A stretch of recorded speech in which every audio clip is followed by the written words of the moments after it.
Hello everybody, welcome to the jungle. My name is Tino and this is Think Literary.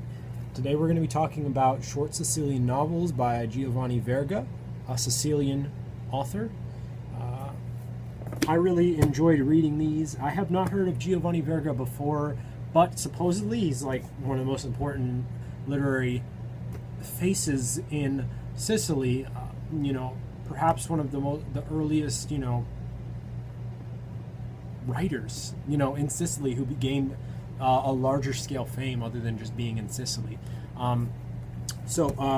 This is published by Daedalus European Classics, which is a British publisher.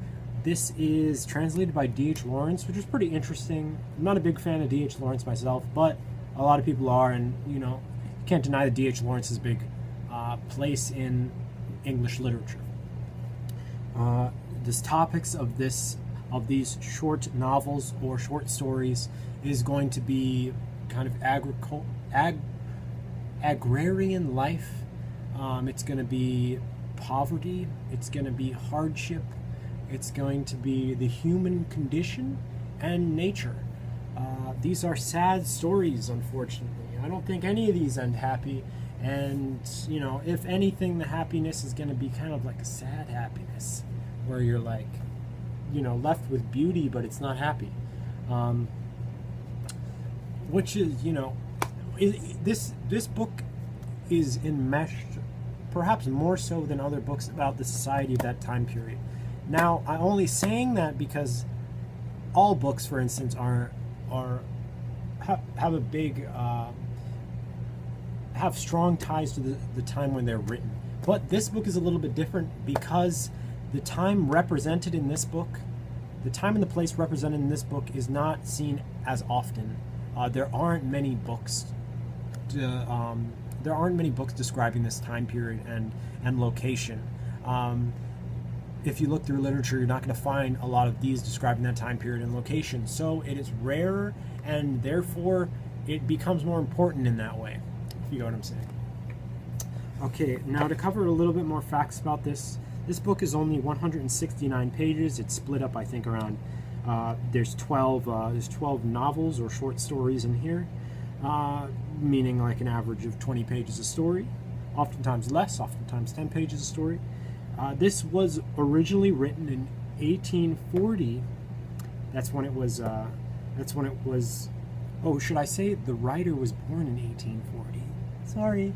The writer was born in 1840, but this was published in Italy in 1883. And of course it was published in England and then the United States and later than that. So I'm guessing the 1960s is when it was published in England. With this book, I'm not going to talk so much about themes. I kind of went on the themes earlier, those very broad themes that I left you with earlier. But I'm going to focus more on questions. Okay, I'm going to focus on the form and what makes this. This is my first book that I'm reviewing, which is short story form. So I want to definitely describe short story form and how this is important that it's written in short story form. Okay. So some things I'm going to go with right now are kind of just, what this book is built upon. You can call these themes, or you can call these just concepts, or you can call these just facets of the book. We have poverty, first of all. Poverty plays a big role in this book. Okay, so this book is describing characters who are in poverty. This is the scene described is Sicily during the time period, which was very different from Italy, and kind of still is different from Italy.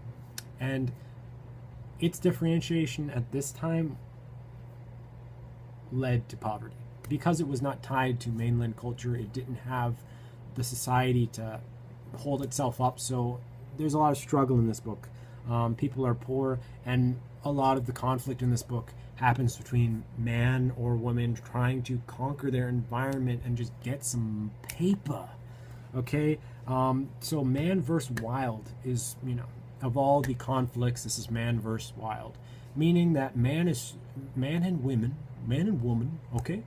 Man is the end of woman, so I'm just going to say man because it's pretty all-inclusive. So, woman and man are in this book going against nature. They're trying to basically conquer their environment in an agriculture type way, in an agrarian way, to make some money and establish themselves, to kind of find love in all these things that involve money. You know, everybody wants a dowry. Everybody wants something to live for, something to stand for. And money in this book is the pivot of that. They want to make some money so that they can have happiness, basically, what they're trying to find.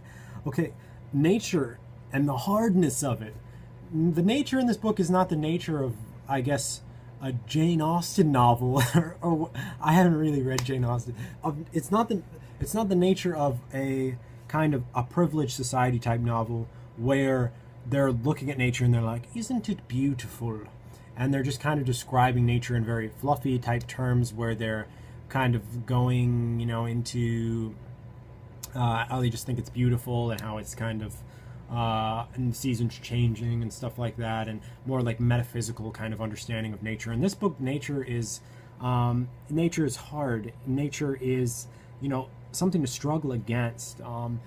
The seasons do change in this book, and it is, you know, there's harshness going on involved throughout. So it's not like the winter comes and it's harsher. It's just harsh the whole time because they're trying to make money off the land, meaning that they have to kind of conquer the land in a way. You know, this isn't, they're not, you know, setting up windmills or anything here.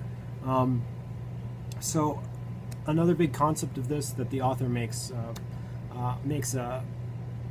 takes some time to go into is capitalism and how it can go bad. All right, now capitalism for the most part is good because, you know, I like to make shirts, you like to buy shirts, you like to make hats, I like to buy hats. Hey, we're both helping each other out. But the capitalism in this book has no support structure, so it's just people working really hard for a little bit of money.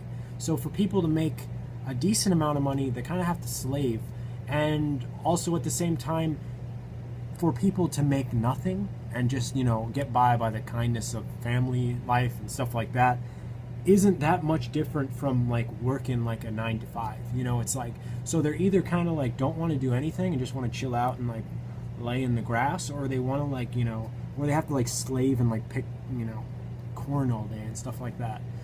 There are no slaves in this society, I don't think. Maybe that was said, but I don't think there are. So it's just kind of like people are enslaving each other, kind of. And supposedly there's something about half wages. I'm sure you can get pretty into the history of this book, but there's a concept of here of half wage for a worker. You know, I don't know what that really means, but I'm guessing it means that workers who are unskilled or don't have any evidence of being skilled get paid half wages, or get paid half wage, and then they see the profit of the land, and if the land's not profitable, they only get that half wage. So I'm thinking it means something like that. Okay, now something else. Let's talk about why the short structure of this book lends to what I'm going to be saying about it. These novels in this book are short, meaning that when something's short and you can kind of read 3 10-page short stories one after the other, you get a sense of how this author structures those short stories. You get a sense of how he begins them, what the middle is going to be, and what the ending is going to be, whereas you couldn't really get that unless you're reviewing 3 large novels at the same time. So this, you really get more of a sense of structure and the point that's coming across in terms of, like, you know, just averages of theme, averages of the moral, averages of just the style that it's written in. So in that, because we are viewing multiple stories one after the other, we can get a larger concept of what are the characters' desires of all these characters throughout all these short stories. What are their desires? Because these desires are going to be, you know, reiterated time and time again as you're getting through these short stories. And the desires aren't changing that much. Everybody has the desire, like I said, to make money. They want to make money, but it's not like they want money just to have, you know, green stuff in their hand. They want money, or whatever color money was back then.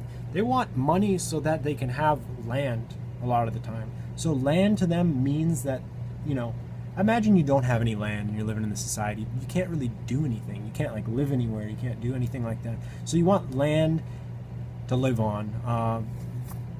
That's a large thing. You want land. Okay, but what else does money serve? Money serves to find love in this book. People want partners, but time and time again in this book, you'll see either a man wants to marry a woman, but he's not rich enough to do that, or a woman wants to marry a man, but she's not rich enough to do that. So people are on this pursuit against the land to make money just so they can have love, and they don't want to fall in love unless there's some kind of money involved, unless capitalism rewards them in some way. Then they don't reward themselves with love. Nobody wants to marry a poor person in this book, and when they do, they feel bad about it. Okay, so what, by the structure of these short things, analyze what, how do people start off in the beginning, and where do they end at? Okay, so what do they look like in the beginning, and what do they look like in the end?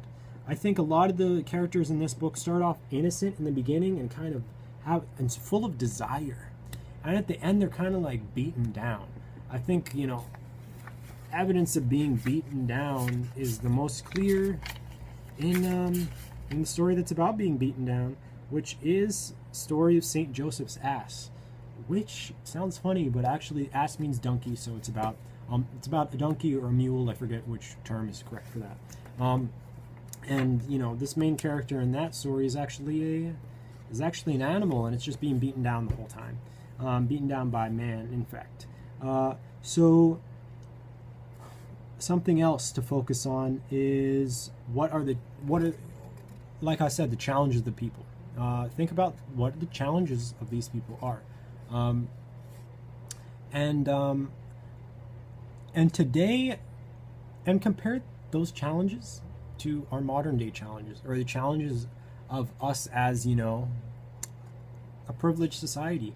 Even when you're talking about, you know, very underprivileged people in modern society, in modern America, for example, they still have more privilege than people back then.